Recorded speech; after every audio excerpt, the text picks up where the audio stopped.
Hello, fourth grade. Today is the second day of rounding numbers. Yesterday we learned the different rules for rounding, and today we are going to put some practice to it. Today we're going to be rounding to the nearest tens, the nearest hundreds, and the nearest thousands. So the first number I'm going to start with is 2,187. The very first step is identifying what number we are rounding to. So the first one we're going to do is rounding to the nearest tens. So I'm going to underline my tens place value. The second step in rounding is looking at the neighbor directly to the right and circling it. So I'm going to move to the right, circle it. Number 7's in charge if number 8 moves up or stays the same. So then we have to look at our rules. 4 or less, let it rest, so it stays the same. 5 or more, raise the score. I'm going to add 1. 7 is more than 5, so we're going to add one number to 8.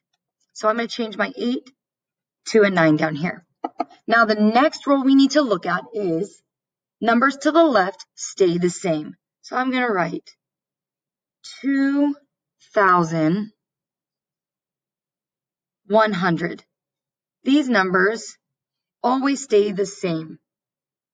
And then the last step that we have to look at is numbers to the right make a zero train.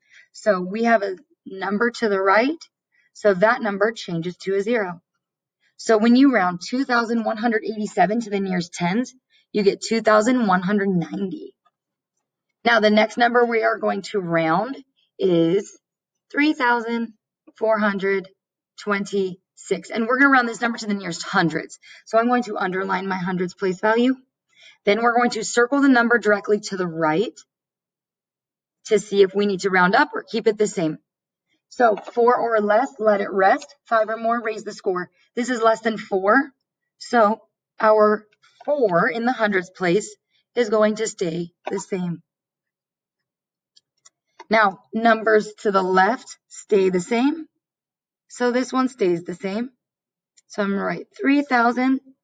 And then all the numbers to the right make a zero train. So the 2 and the 6 turn to zeros. So our new number is 3,400.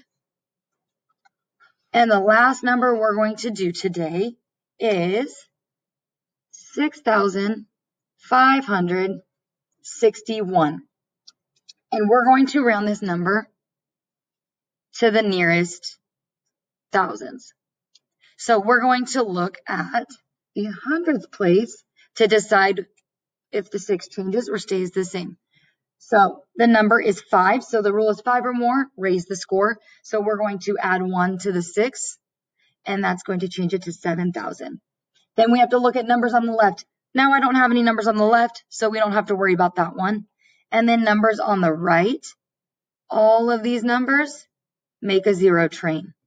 So when we round 6,561 to the nearest thousand, it makes 7,000. Now you're going to do some practice with your teacher.